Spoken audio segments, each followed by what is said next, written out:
സർവകലാശാല വിഷയത്തിൽ സമവായത്തിലെത്താൻ സർക്കാരും ഗവർണറും.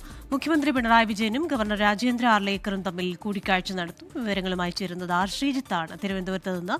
Sreejith, good evening. എപ്പോഴായിരിക്കും ഈ ഒരു കൂടിക്കാഴ്ച? മുഖ്യമന്ത്രിയും ഗവർണറും കേരളത്തിൽ തിരിച്ചെത്തിയ ശേഷമായിരിക്കില്ലേ? Krishna, good evening. സർവകലാശാല വിഷയം സർക്കാരിനും അതോടൊപ്പം തന്നെ മറ്റ് ഏറെ ബുദ്ധിമുട്ടായ സാഹചര്യത്തിലാണ് ഇപ്പോൾ സമവായത്തിന് കളമൊരുങ്ങുന്നത്. സമവായത്തിന്റെ ആദ്യ സൂചനകൾ നൽകി ഡോക്ടർ മോഹൻ കുന്നുമ്മലിനെ തടയാതിരിക്കാൻ SFI ശ്രദ്ധിച്ചു. പിന്നീട് VC-യും അതോടൊപ്പം തന്നെ ഉന്നത വിദ്യാഭ്യാസ മന്ത്രിയുമായി കൂടിക്കാഴ്ച നടത്തി. ഇതിനുശേഷം മുഖ്യമന്ത്രി ഗവർണർ തല ചർച്ചയ്ക്ക് കളമൊരുങ്ങുകയാണ്. മുഖ്യമന്ത്രി തിരുവനന്തപുരത്തേക്കുള്ള യാത്രയിലാണ് ഡൽഹിയിൽ നിന്ന്. ഗവർണർ നാളെ രാത്രിയോടുകൂടി മാത്രമേ തലസ്ഥാനത്ത് തിരിച്ചെത്തുകയുള്ളൂ. അതിനുശേഷമായിരിക്കും സർവകലാശാല വിഷയങ്ങൾ അടക്കമുള്ള മുഖ്യമന്ത്രിയും ഗവർണറും തമ്മിലുള്ള കൂടിക്കാഴ്ച നടക്കാൻ പോകുന്നത്.